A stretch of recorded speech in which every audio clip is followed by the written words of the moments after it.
Mystic vibration numerology number 11 ఎలాగన్నా వర్ణించుకోవచ్చండి మనం number 11ని. అంటే 11లో ఐఎమ్ సారీ 11 అనాలండి, 11 అనాలి. ఎందుకు అంటే ఈ పలకకపోతే లెవెల్ అవుతుంది, అంతే. 11 అవుతుంది అనుకోండి, LEVENలో ఏమీ లేదు. అంటే ప్రొనౌన్సియేషన్లో కూడా పొరపాటు రాకూడని నెంబర్ ఏదైనా ఉందంటే 11 అన్నమాట. దీంట్లో మీకు కనీసం ఒక 10 రకాల వైవిధ్యాలండి. ఒక 11 ఏమో మాస్టర్ స్పీడ్ అండి. అసలు ఇలా ఆలోచనలు, కంపెనీలకు సలహాలు ఇచ్చేస్తాడు. ఒక అడ్వైస్కి లేకపోతే ఒక అడ్వర్టైజ్మెంట్కి లక్షల్లో కొట్టేస్తూ ఉంటాడు అతను.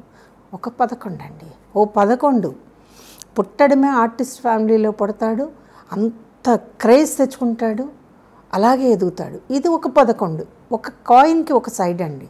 ఇంకొక 11 ఉంటుంది, పాపం సైన్స్ సరిగ్గా చదవదు, లెక్కలు సరిగ్గా చేయదు, యథావత స్టడీస్ ఏమీ వద్దు, ఏదో ఒక కిరాణా కొట్టు పెట్టుకుందాం, చిన్న బిజినెస్ చేసుకుందాం. ఇదొక 11.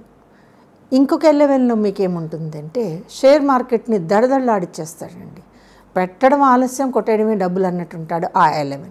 ఒక మహారాజు ఉంటాడు ఇందులో. ఒక సింహం లాంటి 11 ఉంటుందండి.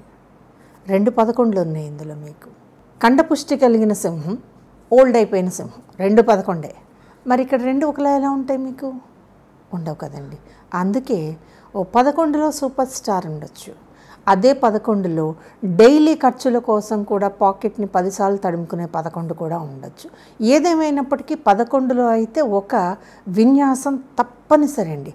ఒక హిడెన్ డేంజర్ మాత్రం ఉంటుంది, ఒక హిడెన్ డేంజర్ ఉంటుంది. అమితాబ్ బచ్చన్కి యాక్సిడెంట్ జరిగేదాకా కూడా అమితాబ్ బచ్చన్కి ఉన్న 11లో ఇంత డేంజర్ ఉంది అనేది కనపడలేదు. అలాగే ఆ 11 అనే నెంబర్ కలిగించేటటువంటి ఆ స్టమక్కి సంబంధించిన ఇబ్బంది తరచుగా ఎదుర్కోవాల్సి వస్తుంది. అయితే దానికి ఒక టైము, పీరియడ్ ఇవన్నీ ఉంటాయి కాబట్టి వాటిల్లో అవుతూ ఉంటుంది. అన్నీ కలిసిన 11 ఒకటి ఉంటుందండి. స్పాంటేనియస్గా వ్యంగ్యోక్తులు వేసిన, దేశాన్ని అబ్బా ఇలాంటి కార్టూన్ ఉంటుందా అని అనిపింపచేసేటటువంటి కార్టూనిస్ట్ కానివ్వండి, ఒక మాస్టర్ దాన్ని ఏమంటారండి, శిల్ప కళా చాతుర్యం కానివ్వండి, what ever it may be.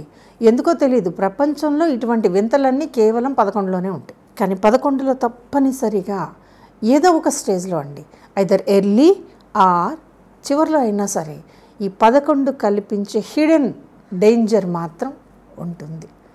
ఒక సామెత అంటాం చూడండి, చావు తప్పి కన్ను లొట్టపోయింది అని వస్తుందండి.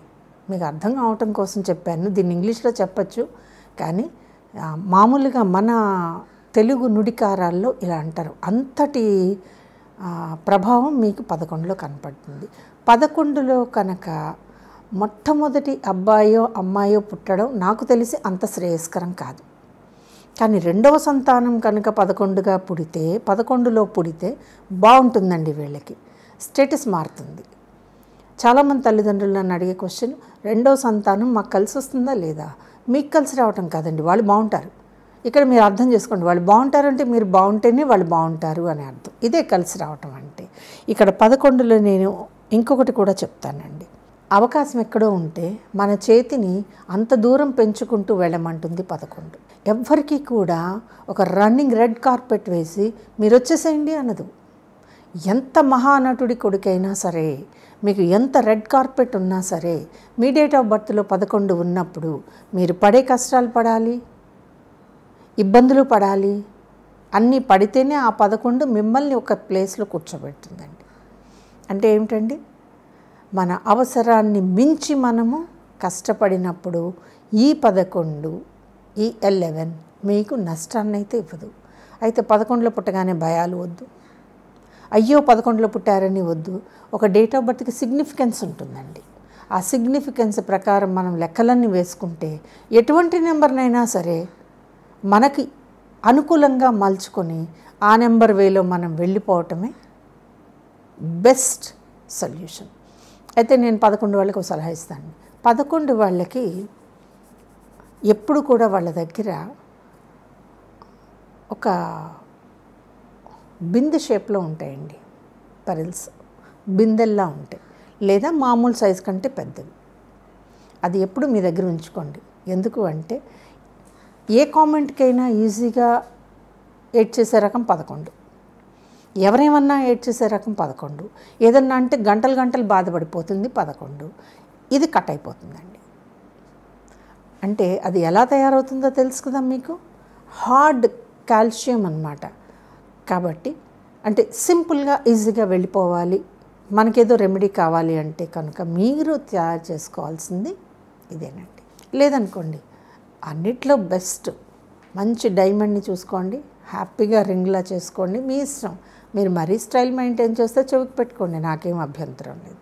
బట్ డైమండ్ అనేది మీ దగ్గర ఉండటం అనేది ఈ 11 తాలూకు మైనస్లు ప్లస్లు ఇవన్నీ కూడా కాస్త కాస్త తగ్గుతూ ఉంటాయి.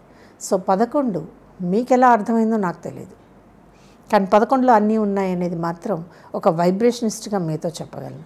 మీ 11 ఏంటో మీరు చూసుకున్న రోజున కట్ చేసుకోవచ్చు కొన్ని.